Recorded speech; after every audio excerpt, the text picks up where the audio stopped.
दोस्तों, आज के इस वीडियो में हम आपको एक ऐसे देश के बारे में बताने जा रहे हैं जिसकी एक नहीं बल्कि 3 राजधानियां हैं।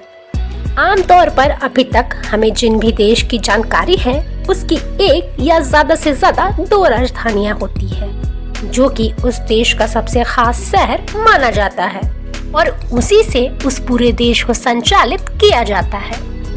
अब हमारे भारत को ही देख लीजिए। हमारे भारत की राजधानी जो नई दिल्ली है, वहाँ से सब कुछ संचालित होता है। पर अगर आपसे कोई कहे कि इस वक्त एक ऐसा देश भी मौजूद है जिसकी एक नहीं बल्कि 3 राजधानियां हैं, तो शायद आपको इस बात पर यकीन नहीं होगा।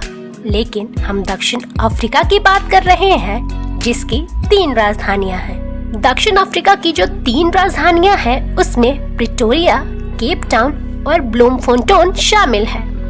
अब आप सोच रहे होंगे कि आखिर किन कारणों से दक्षिण अफ्रीका की 3 राजधानियां बनाई गई। तो इसके पीछे एक बहुत बड़ा कारण माना जाता है।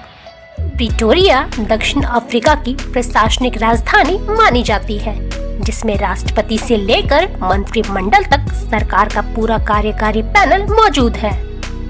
वहीं केप टाउन देश की विधायी राजधानी मानी जाती है, जहां नेशनल काउंसिल ऑफ प्रोविंस के साथ साथ दक्षिण अफ्रीका की नेशनल असेंबली है। अब बारी आती है दक्षिण अफ्रीका की तीसरी राजधानी ब्लूमफोंटेन की, जो राजनीतिक रूप से दक्षिण अफ्रीका के केंद्र में है और ये दक्षिण अफ्रीका की न्यायिक राजधानी मानी जाती है।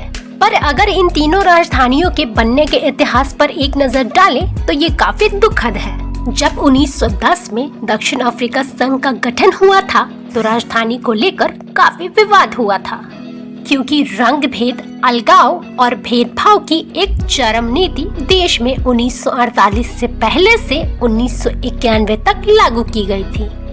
आमतौर पर देखा जाए तो कई ऐसे देश हैं जिनकी 2 राजधानियां हैं, लेकिन दक्षिण अफ्रीका एकमात्र ऐसा देश है जो 3 राजधानियों के साथ पूरी दुनिया में लोकप्रिय है। ऐसी और जानकारी के लिए देखते रहें अच्छा जी.com।